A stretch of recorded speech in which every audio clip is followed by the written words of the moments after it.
प्यारे साथियों, कैसे हैं आप सभी। प्रगति परिवार एक बार फिर से आपका स्वागत करता है। हालांकि आप जान ही गए होंगे कि हम क्या पढ़ने वाले हैं, उत्प्रेरक। अच्छा, उत्प्रेरक तो हम पढ़ेंगे, आप वीडियो छोड़ के कहीं ना जाइए, आप रुके रहिए। देखिए आपको पढ़ना क्या है, मेनली आपको समझना ये है कि जो उत्प्रेरक हैं उनके कार्य, यही तो पूछा रहेगा आपसे एग्जाम में। क्या ये आपको सब पता है? अगर नहीं पता तो रुकिए और देखिए इनको। तो पहले हम समझते हैं जो उत्प्रेरक हैं, उत्प्रेरक ये करते क्या हैं। देखिए एक एग्जांपल बताते हैं आपको। आपकी बॉडी में एंजाइम पाए जाते हैं। जो एंजाइम होते हैं आपकी बॉडी में पाए जाते हैं, करते क्या हैं कि पाचन क्रिया की गति को बढ़ा देते हैं, है ना। अगर एंजाइम नहीं होंगे तो पाचन की क्रिया जो होती है वो होने में कठिनाई होगी। तो उत्प्रेरक जो होते हैं, जैसे एंजाइम आपका एक उत्प्रेरक है, उसको हम जैव उत्प्रेरक कहते हैं। तो जो उत्प्रेरक है इनका कार्य क्या है, ये करते क्या है बेसिकली, इनका कार्य सीधा से है कि अगर कोई रिएक्शन हो रहा है, कोई अभिक्रिया हो रही है, तो अभिक्रिया में भाग कतई नहीं लेते, ये भागेंगे नहीं। बस ऐसे समझ लीजिए आप कि दो लोग झगड़ा कर रहे हैं, दो लोग हैं, अब कोई तीसरा बंदा आया, कोई थोड़ी थोड़ी बात है और ऐसे ही बहस चल रही, बस कोई तीसरा आया, मार मार मार, बस शुरू। तो तीसरा जो है बंदा वो क्या कर रहा, उत्प्रेरक कर रहा है, उत्प्रेरणा दे रहा है, प्रेरणा दे रहा है उनको। तो यही उत्प्रेरक का कार्य है ना। कालू और सालू लड़ रहे हैं और बीच में भालू आ गया, समझ गए आप, ठीक है। तो अभिक्रिया में भाग मतलब खुद भाग नहीं लेंगे, खुद नहीं भाग लेंगे लेकिन लड़ाई करवा देंगे, तो अभिक्रिया में भाग नहीं लेंगे। और दूसरी बात ये है कि जो अभिक्रिया है, रिएक्शन हो रहा है, अभिक्रिया की गति को जो करते हैं, ये गति को बदल देते हैं, सीधा बात बदलते हैं। अब बदलते हैं मतलब ये है, इसको कम भी कर सकते हैं ये और इसको बढ़ा भी सकते हैं। तो बढ़ाने वाला तो हमने बता दिया आपको, और कोई एक तीसरा समझदार बंदा होगा, कहेगा छोड़ो भैया, जो हुआ हुआ, बात खत्म, मिल के रहो, है ना। तो तीसरा बंदा क्या कर रहा है कि उसकी गति को कम कर रहा है और उधर क्या कर रहा, बढ़ा रहा था। तो उत्प्रेरक आप समझ गए होंगे कि उत्प्रेरक है क्या, है ना, ठीक है। अच्छा, दो शब्द आपको और समझ लें। एक होता है उत्प्रेरक विष, इसे समझ लीजिए आप, और एक होता है उत्प्रेरक वर्धक। रुके रहिए आप, अभी जाइए मत, ठीक। तो उत्प्रेरक विष, उत्प्रेरक वर्धक। अच्छा, अब आपके दिमाग में बात आई कि ये क्या है। तो हम जानते हैं जो उत्प्रेरक हैं ये गति को बढ़ाते हैं फिर घटाते हैं। अच्छा, कोई ना कोई होगा जो उत्प्रेरक है उनकी भी पावर को घटाता होगा या उनकी पावर को बढ़ाता होगा। तो जो उत्प्रेरक है, तो उत्प्रेरक विष क्या करते हैं कि उत्प्रेरक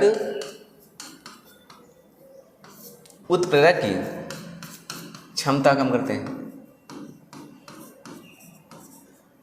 और जो उत्प्रेरक वर्धक हैं ये क्या करेंगे, इनकी क्षमता को बढ़ा देंगे, है ना, समझ गए आप।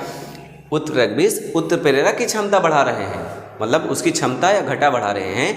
तो उत्प्रेरक विष उत्प्रेरक की क्षमता कम कर रहा है, जबकि उत्प्रेरक वर्धक मतलब बढ़ाना, तो क्षमता को बढ़ा रहा है ना। ये बात आप समझ गए। चलिए ठीक है, देखते हैं जिसका आपको इंतजार है, आपका इंतजार इसी का है ना। देखिए आप यहाँ पे, तो यहाँ लिखा लौह चूर्ण। अच्छा, इसका उपयोग क्या है, तो इसका उपयोग है, एग्जाम में पूछा गया काफ़ी बार, है ना। तो इसका उपयोग क्या है लौह चूर्ण का, अमोनिया गैस बनाने में। इसका जो उपयोग है अमोनिया गैस बनाने में, ठीक। अच्छा, अगला लिखा प्लेटिनम चूर्ण। तो इसका क्या काम है, इसका काम है सल्फ्यूरिक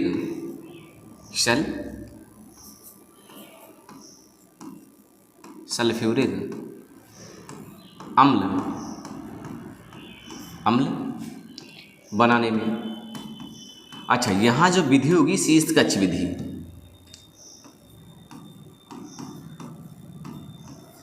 सॉरी, यहाँ संपर्क विधि है, संपर्क विधि। तो सल्फ्यूरिक अम्ल बनाने के संपर्क विधि में हम प्रयोग करेंगे प्लेटिनम चूर्ण का। जबकि निकेल क्या है, आप डालडा जानते हैं, नहीं पता। अच्छा, कृत्रिम घी पता है आपको? बस वही, तो कृत्रिम घी, आर्टिफिशियल, कृत्रिम घी बनाने में जिसको आप डालडा कहते हैं, हालांकि डालडा का प्रचलन खत्म हो, रिफाइंड आ चुका है ना। यहाँ लिखा है गर्म एल्यूमिना, तो गर्म एल्यूमिना काम क्या है कि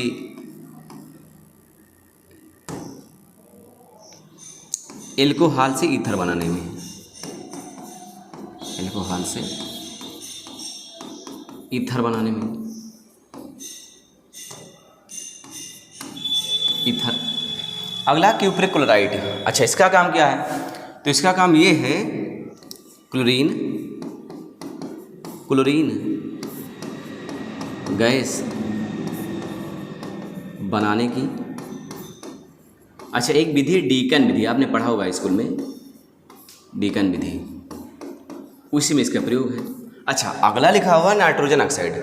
हमने यहाँ देखा सल्फ्यूरिक अम्ल बनाने की संपर्क विधि है, तो यहाँ जो नाइट्रोजन ऑक्साइड है इसका काम क्या है कि बनेगा सल्फ्यूरिक अम्ल ही, सल्फ्यूरिक अम्ल ही।